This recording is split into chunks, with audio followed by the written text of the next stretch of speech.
አካውንት ጀንጅኘው ከዛ ሚስት የለኝም ወላሂ ለአዝማ 4 ዓመት የከፈተኋት እንደውም የሚገርምሽ ነገር 10 ጊዜ ነው የፈተኋት እየማለ 3 ቀን ከዛ መጨረሻ ላይ ነገርኩት። እኔ ወይኔ ያለው እሱ ኢትዮጵያ ያለው ወቀስ እያልሽ ወይኔ ያለው እሱ አንቺ የት ነሽ? እሱ አንቺ የት ነሽ? እሱ ኢትዮጵያ ነው፣ እኔ ሳኡዲ ነው።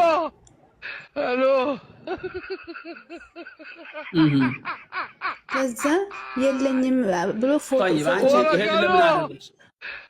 ሁሉ ጊዜ እኔ ጋር ሲያወራ አሞኛል፣ ደክሞኛል፣ በጣም ስራ ቢዚ ነኝ ይላል። ይሄማ የኢትዮጵያ ወንድ ሁሉም ጸባው እንደሆነ እሺ፣ ቀጥ ዛሬ ደም ግፊቴ ደግሞ ተነስቶብኛል፣ እስኪ ብስጭት እያለኝ ነው ይላል። ከዛ አሞታል እያልኩኝ በቃ አልደውልበትም። ከዛ ሌላ ሴት መስዬ ሳወራው ደግሞ ምንም አይተኛም። በቃ ዝም ብሎ ያወራል በጽሁፍ። ሲደውል ደግሞ ጓደኛዬ ታወራዋለች። ከዛ የኔ ፍቅር ታዲያ መቼ ነው የምትመጪው? እኔ ጋራ ሲሆን ችግር ብቻ ነው የሚያወራው፣ ኑሮ ውድነት ነው የሚያወራው። ከዛ ጅንጀና ሲሆን ደግሞ የኔ ፍቅር እርዚቁ ባላህ እጅ ነው፣ ነይ ቶሎና እዚሁ እንጋባ እሺ፣ ትዳራችን ይሻለናል ይላል። ከዛ 3 ቀን ከጀነጀንኩት በኋላ እኔ እኮ ነኝ የጀነጀንኩህ። እንግዲህ ደግሞ ሲያወራ ምንድነው የሚለው? ሚስት የለኝም ወላሂ ለአዚም ነው የምልሽ፣ ሚስት የለኝም ከፈታኋት 4 ዓመቴ አለ። ከዛ እሺ ስትፋቱ ገንዘቧን ሰጥተሃታል አለችው። ከዛ አዎ መቼ አብረን ሰርተን ሲጀመረ ትንሽ እኮ አብረን የቆየ ነው። ሁሉም ቤቱም ሱቁም መሬቱም ያለው ገንዘብ ሁሉ የኔ ነው። ብር አልቸገረኝም። በቃ ደስ የሚል ሀላል ትዳር ነው የናፈቀኝ። የኔ ፍቅር ነው ይልኝ እሺ ይላል። ከዛ እሺ ብር ቆይ ሱቅ አላችሁ እናንተ ሱቅ አላችሁ። ሱቅ ካለው አንቺ ለምን ተሰደድሽ? ባልሽ ጋር እዛው አትቀመጭም ነበር? ሱቅና እንዴ ብር ካለ ለምን መጣሽ? እኔ ነኝ እኮ የከፈኩት። እዚህ 10 ዓመት ከተጋባን 10 ዓመት ነው እኔ አዲስ አበባ የከፈኩለት። በአንቺ ብር ነው የከፈተው። እዚህ አብረን ነበር። እሱ ተይዞ ሲገባ አንድ ልጅ ነበረን። ልጁን ይዞ ገባ። እኔ ደግሞ እዚህ እየሰራሁኝ ቤቱንም መሬቱንም ሱቁንም ነኝ፣ ሁሉም ነገር ነኝ። ከዛ ሁሉም የኔ ገንዘብ ነው እና ይልኝ እኔ ሐላል ትዳር ነው ያማረኝ ይላል። ከዛ ሻኩና ሁሉ ነገር ታሱ ይሄንን ሲል እናቴ አሁን ይሄንን ሲልሽ ስታዋሪው እንዲህ አድርገሽ ፎቶ ላኪ፣ በቪዲዮ ልሽ ምን አይነት ነሽ? ጥቁር ነሽ? አረንጓዴ ነሽ? አይልም እንዴ ነው ዝም በደፈናው እንደሚያወራው እና ምን ላክሽ? ቆንጆ አንዲት የምታምሪ ከፌስቡክ አምጥቼ ላኩለት። አውረደሽ ሌላው አለ። አዎ ከዛ አቤት ስታምሪ አንደኛ አለ። ከዛ ያንተ ላክልኝ ብዬው ማለት ነው። በጠዋት ተነስቶ ጺሙን አስተካክሎ በቃ እንዴ ወላሂ ቆንጅዬ ሆኖ ላክልኝ። አሁን እኔ ፎቶ ላክልኝ ስለው ማለት ነው ዝም ብሎ የማይረባውን ላክ እያደረገ የማያምር እንዲ አይሰለጥንም እያልኩ ዝም ያለው ጅንጀና ሲሆን አማምሮ ተኳኩሎ ላክ አረግልኝ ወላሂ።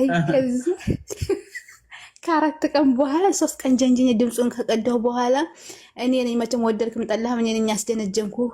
ከአሁን በኋላ ኒካ የለህም አልኩት። ለምን 10 ጊዜ ነው የፈታኋት። 10 ጊዜ ስለፈታኋት ኒካ መመለስ አልችልም፣ ቆይቻለሁ 4 ዓመት ነው ምናምን ስላለ ከዛ እኔ መሆኔን ሲያቅ ኧረ ረጃአቱ ብዬሻለሁ አለኝ።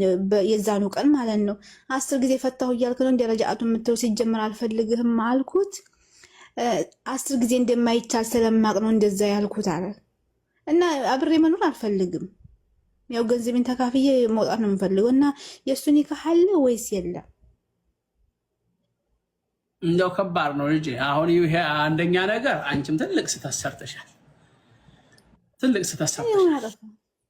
ጥፋትሽ በሸሪዓው እንደዚህ አይደረግም። ሚስት ባሏን በእንደዚህ አድርጋ በሰው ሌላ ሴት ነኝ ብላ እንደዚህ ነኝ ያለ ከፌስቡክ አውረደሽ ቆንጆ ሴት ስትልኪለት አንቺ ለምሳሌ አሁን ድጉልጉል ልትሆኚ ትችላለሽ። ዝም ብለሽ ጎማዳ መልክለሽ ልትሆኚ ትችላለሽ። እሱ ደግሞ አገኘሁ ብሎ ሀብትም ንብረትም አለ ብሎ ልቡ ዝቅ ይላል ማለት ነው። ይፈልጋል ወንድ ነውና እና ይሄንን ማድረግሽ ለባልሽ የወንጀል በር የከፈትሽው አንቺ ነሽ። ለምን ተብሎ ሰው አዳምጭ ለምን አገባሽው ታዲያ? መጀመሪያ አግብተሽ አይደል ተስማምተሽ? ድሮ የሚጀነጅናት ይጀንጅና ሳይጀነጅ ታዲያ ተስማምቶ ተገባችሁ እንዴ? አዳምጭኝ። በመጀመሪያ ስርዓት ለባልሽ ወደ ብልግና በር እንዲመጣ ያደረግሽው አንቺ ነሽ። ሴት ልጅ የባሏን ጀዋል መጎርጎር ባሏን እንደዚህ ያደርጋል ብሎ ወደዚህ መሄዱ ይሄ ራሱ ትልቅ ወንጀል ነው። አላህ ወላ ተጀሰሱ ነው የሚለው። ወላ يغتب بعضكم بعضا። ይሄ መፈላፈል በማጋ ሄዶ ይሆን ምን አድርጎ ይሆን ይሄ ያደረግሽው ትልቅ ስህተት ነው። በኋላ ሲደነግጥ እንደገና ያው መልሼሻለሁ አልፈታሁሽም ቢልሽ። ስለዚህ ይሄ መንስኤው የጥፋቱ መንስኤ አንቺ ነሽ። ሌላ ቆንጆ ሴት አድርገሽ ልከሽ አማለሽ እሱን በጽሁፍ የሚያማምሩ ቃላቶችን በቴክስት አድርገሽ መጻጻፍሽ እንደሌላ ሴት ሆነሽ አሳማምረሽ ያው ሰውየው ፂሙን አበጃይቶ በደንብ ተስተካክሎ ፎቶ እስከሚልክልሽ ሁላ እንደገና ደምስ ግፋቴ መጥቶብኛል ስኳሬ ጨምሯል እስከሚል ሁላ እዚህ ሁላ ደረጃ ያደረሽው አንቺ አውርደሽ ከፌስቡክ ላይ በላክሽላት ሴት እውነት መስሎት ነው ማለት ነው። ስለዚህ ትልቁ ትዳርሽ እንዲበላሽ ያደረግሽው አሁን የሰው የፍታይ ስትይ አልፈታም ነው የሚለው። የከፈትሽለትን ሱቅ አልሰጥም ብሩ ሊልሽ ይችላል፣ ሊከዳሽ ይችላል።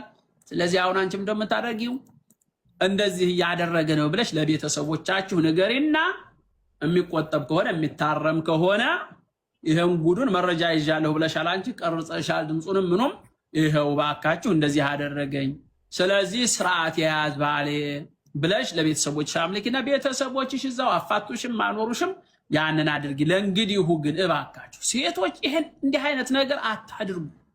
ጥሩ አይደለም። የራሳችሁን ህይወት ነው የምታበላሹት። የወንድ ልጅ ምን መላእክት አይደለም እኮ መላእክት አይደለም። ሰው የተሻለ ነገር ሲመጣ ሁሉም ይመኛል። የለኝም ሚስት እንደው ሰው እንኳን ሚስት አይደለምና ሚስትን ያህላል ጸጋ አይደለም። ሰው ከየመስጂዱ ከየሆነ ቦታው ከየሱቁ ወለቅ ሲደረግለት ሸበት ጫማ ያለው እንትን እስኪቸር ጫማ ሰርቆ የሚሄደው ለምንድን ነው? የተሻለ ነገር ከሆነ ብሎ ነው እኮ። ሰው ጫማ ይሰርቃል እንኳን ሚስት አይደለምና። ስለዚህ ጥፋቱን የሴቶቹ የእናንተ ነው። እንደዚህ አይነት ነገር መደረግ የለበሽም ማድረግ የለብሽም። ሴቶችም ተጠንቀቁ በትዳራችሁ ላይ።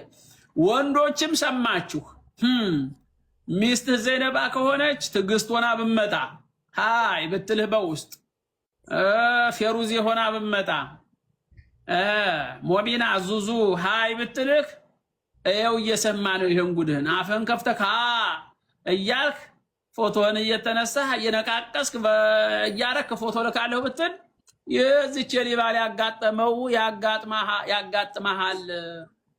ለሰው ብለህ ስታማ ለኔ ብለህ ስማ የሚባል ነገር አለ። ወንዶችም ተጠንቀቁ። በያንቺ ሁለተኛ ይሄንን አታድርጊ። አላህን ፍሪ። ጥሩ አይደለም የሚያደርግሽው። ሌሎችም ሴቶች የባላችሁን ነውር ጀዋሉን እንኳን አይጎረጎርም። እንደው መስጂድና ትዳር ዝም ብሎ ጧሃራ ነው ብሎ መኖር ነው የሚሻለው እንጂ ወንዶቹም ከተከታተሉ ሴቶቹም ከተከታተሉ ይሄ ጀዋል የሚያመጣው በላ ብዙ ነገር አለ ማለት ነው። ብዙም ያለያይ ነገር አለ። ሴቶቹም አታርፉም፣ ወንዶቹም አታርፉም። እንደው ስለዚህ እንዱ ዝም ብሎ ተማምኖ መስጂድ ሲገባ እንደው ሽንት ሲንሸናበት ታልታ ያን መስጂድ ይሄ መስጂድ ነጃሳ ነው ማለት አይቻልም። ዝም ብሎ አደባርጎ ገብቶ ሰግዶ መውጣት ነው። ሴትም እንደዚሁ ወንድም እንደዚሁ ተቻችሎ መኖር ነው። በያንቺ ለማንኛውም እናቴ ይሄ እንደው ለሁላችንም ትምህርት ነው። አላህ ይጠብቀን እና ወንዶችም ይሄ በግል እየመጣ ሃይ የምትል ሃይ የሚል ይሄ የማይታወቅ ኮድ ሁሉ ቢመጣልክ እንደው አዲስ ነገር አገኘሁ ብለህ ዝም ብለህ እንዲሁ ሰክ ብለህ እንዲሁ ያለ የሌለህን ፎቶ እየገለባበጥ ካትላክ እንዲህ አይነትም ነገር አለ ማለት ነው። ተጠንቀቁ፣ ትዳራችሁ እንዳይበላሽ። በእናቴ ደህና ደሪ ሂጂ፣ ወደ ስራሽ ሂጂ። ጉድ እንዴት አለ ጉድ ነው በሉ። አሰላሙ አለይኩም ወራህመቱላሂ ወበረካቱ። እኔ በቃ ከዚህ በኋላ እንግዲህ